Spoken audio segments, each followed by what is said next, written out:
Hi, my name's John Cordy, and in this video I'm going to suggest to you why I think it might be a good time to buy a Kemper. Hi, my name's John Cordy, and let's check out these horses.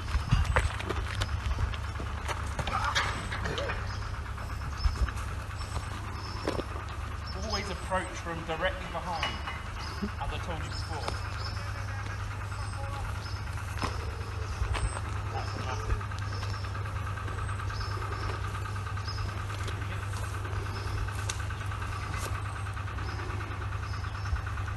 That's fine, that. What my favourite film is, I'd say Warhorse. Right? You don't like it. 10-year-old product, and the way that modelling works these days, or the way that marketing and kind of the cult of influence and, you know, paid reviews and demos and stuff, it would stand to reason that now is probably the time where the Kemper is sort of outdated or has been superseded by other pieces of technology. All these sorts of things, you know, maybe the UI isn't up to snuff anymore. I'd like to posit that I think it's kind of a bit of a baller move that Kemper decided not really to make sweeping updates to their actual hardware, and instead have made steady and consistent improvements in the effects and stuff. You know, the Kemper drive, the Kemper fuzz. I think recently they've just released for some users the Wi-Fi connecting with tablets and stuff, if that was a thing that you were waiting for. I still think there's probably stuff that they're going to continue to do by the look of things. It doesn't seem like they're slowing down. If anything, it seems like the pace of updates is a little bit quicker than it used to be. I don't know why that might be, but it just seems that way for me. Anyway, so the Kemper now, I've been looking on eBay at the moment just to see kind of what's happening in that space at the moment. So obviously the Quad Cortex was announced the start of 2020, and then February of this year was when we started to see some kind of reviews and comparisons coming out from people that were, shall we say, close to neural DSP. Now, obviously, you'd expect that the newer piece of technology would be favoured, certainly, by those that were paid to review the product or to represent the product and stuff like that. But in that, I felt like the Kemper got a bit of a raw deal. Suddenly, people's opinions seem to start to change, or, you know, a chunk of people's opinions start to change on the Kemper. Now, when we start to see gigs coming back, I'm imagining that the Kemper is still going to be on far more stages than the Quad Cortex is, given the sheer number of Kempers that are out there in the pro world. I don't think there's really any device out there that kind of eclipses the Kemper in terms of the number of people that are using them on the road or in studios and stuff. It seems to me that this is kind of one of the choices in the modelling world that is favoured. I don't know if that's true by the numbers or anything, but it certainly feels that way, and that seems to be despite they don't really have a huge kind of marketing push with the Kemper in the same way that like Fractal don't have a big marketing presence. It seems to be a lot of it is driven by kind of word of mouth, or, you know, driven by the people that make profiles for them, as would make sense given that those people profit off them.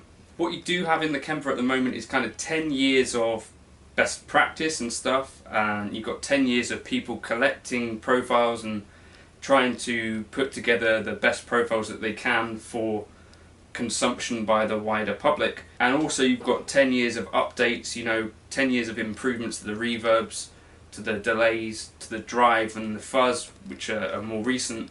And then also recently they brought out the Kemper cab. Now I'm getting a Kemper cab tomorrow, I believe, so I'm going to try and do some stuff with that and see if that kind of unlocks another potential part of the Kemper. For me, I stopped using the Kemper Live in about 2018 when I got the HX Stomp, and the reason being that I could never get a sound that I particularly liked in my in-ears, so it didn't make sense to take a unit like the Kemper and the remote, just because I knew it wasn't going to make me any happier than the tones I could get with the HX Stomp anyway. So in terms of space saving, I would take the little HX Stomp, knowing that my in-ears weren't going to sound great anyway, because the sound man inevitably would ruin everything. With the Kemper cab, I'm considering maybe I'll try and take this out again, and because now it's 10 years old, you know, it's retro and it's cool, and you know, whilst other people will be telling you that the latest and greatest might be the best thing, I think it's kind of fun to take out some older gear. I don't think it's been particularly shown even that the capture versus profiling thing is actually an open and shut case. In my experiments that I did myself, I'd say the Kemper seemed to have more of the characteristics of the thing that I was profiling, but I wasn't doing high gain captures. And I know one of the things that people kind of talk about in the Kemper, and this isn't, I think Synmix talks about this, something to do with the low mids and something to do with the way that chugs are captured.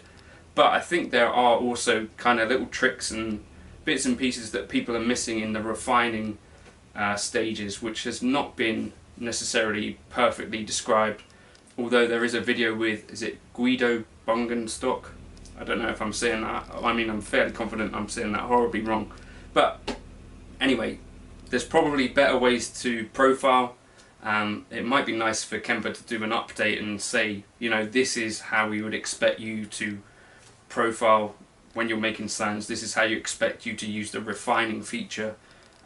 Just because it's a little bit of a grey area at the moment. But yeah, I'm going to do some more videos with it and see what's going on. I know some people have asked me to do some breakdowns of some of the effects in the Kemper and how to use them, and I think in particular the delays and reverbs are super tweakable and sort of on par with Fractal in that sense, in that you can get in there, you can change ducking, you can change spread width, you can change diffusion amounts and all this sort of stuff. And so I think the Kemper, in terms of the amount of sounds that it's able to make, even though it might be old, and even though supposedly something else might sound better, I think there's a huge life still in the Kemper. And at the moment there seems to be quite a few of them for sale for obvious reasons. I'm looking at a Quad Cortex up there, but I think now might be a good time to buy one, in terms of you might get a bargain. You know, if there's a few online, they're selling for around £850 recently, £900, around that mark. That's kind of as cheap as they've ever been used. I think I paid £950 for mine way back in 2015, and since then the prices have kind of crept up. I don't know that I'd recommend anyone buying one new unless you really need that warranty and stuff.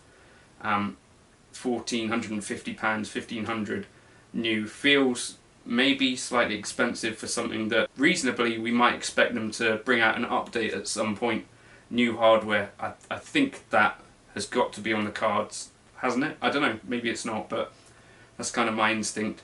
But in terms of what it does now, this I feel is going to be giggable forever. The tones that it can make have been proven over the last decade to be top quality and giggable, and certainly suitable for a professional application. So nothing has changed since February, so there's no reason that this unit is suddenly, you know, dead in the water. And so I wanted to do some more videos with it. So the Kemper cab will be coming at some point tomorrow maybe, so I'll do some more videos with that. But if you've got stuff that you think is worth exploring in the Kemper, or questions about how you might do certain things on it, maybe that would be worth digging into, and we can make this a little corner of the internet where we can do some Kemper chat. And Ed Kemper, I'll catch you in a bit. Feel free to like and subscribe if you want. I was using my own Kemper profiles in the intro. If you want to try them, leave a comment. I'll drop them into my Kemper folder, which will be in the description. Catch you in another video soon. Cheers.